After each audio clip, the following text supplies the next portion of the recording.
Here's my 3D printed Hydro-Electric switch for my Johnson. I have two lights to indicate gears. Right now it's in forward, so there's no lights on because it's not getting a signal. And I go into neutral. One light's on, so it's indicating neutral. Go into reverse. Both lights are on, so it's in reverse.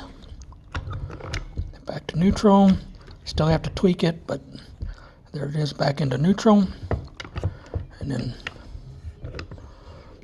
into forward, lights are off.